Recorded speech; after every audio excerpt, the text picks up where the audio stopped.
For most of us, there is a quiet, heavy space between the person we are right now and the person we wish to be.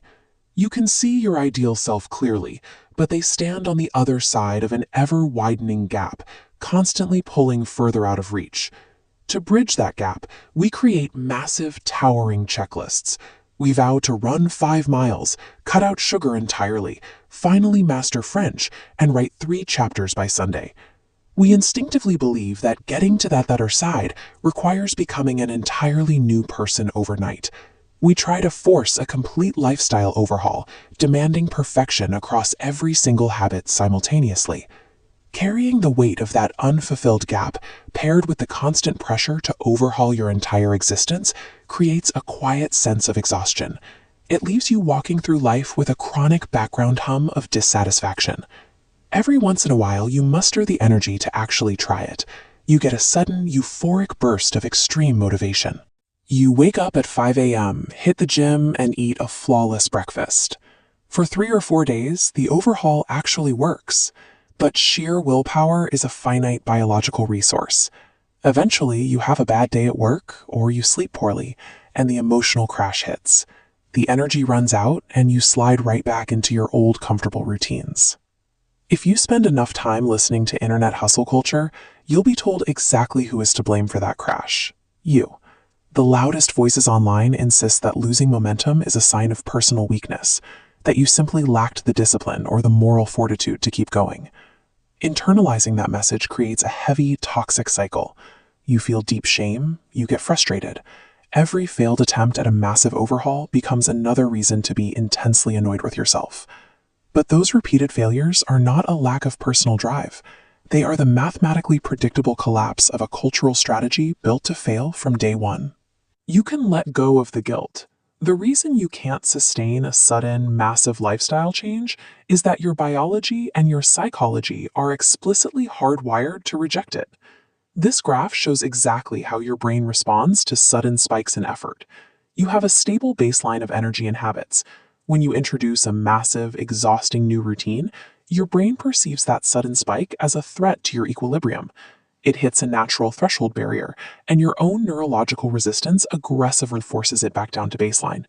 Intense willpower is nothing more than a rapidly depleting shock absorber against that natural resistance. It can cushion the blow of this biological pushback for a few days, but because the resistance is constant, the shock absorber is guaranteed to run empty. Understanding this harsh biological reality is freeing. It proves you do not need to somehow magically become a different person with infinite discipline. Instead, you just need a better mechanism. Fighting your own biology with sheer force of will is a guaranteed recipe for burnout. It is a biological battle you will lose, and continuing to fight it is not a badge of honor. The alternative strategy is almost ridiculously simple.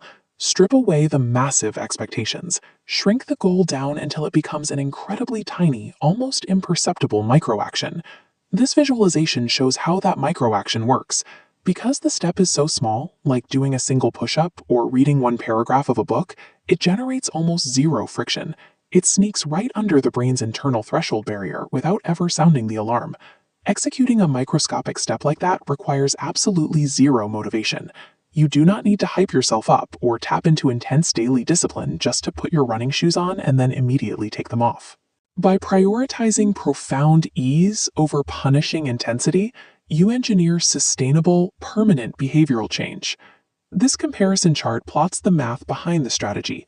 The overhaul method creates erratic, temporary bursts that inevitably flatline.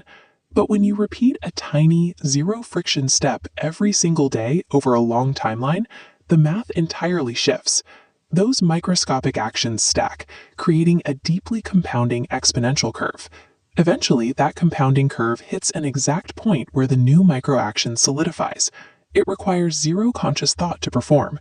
It becomes fully automatic, silently replacing your old habit without you even realizing it happened. This quiet, invisible progress stands in direct opposition to toxic productivity culture. That culture demands loud, performative, and punishing effort. The microhabit method asks for nothing but gentle repetition. True personal transformation is a gradual, elegant architectural process. It is built carefully, piece by piece, not forced into existence through a violent act of sheer will. The first and most critical step in this process is actively forgiving yourself. Let go of all those past failures. They were caused by a flawed method, not a flawed person. The lifelong journey of bridging the gap to your ideal self requires profound self-compassion. It requires extreme patience, allowing yourself the time to build a foundation that actually lasts. So starting today, abandon the pressure to reinvent your entire life. Drop the expectation that you are going to overhaul your entire week. Lay down the burden of hustle culture. Look at the person you want to become and focus entirely on executing just one tiny, elegant step forward, right now.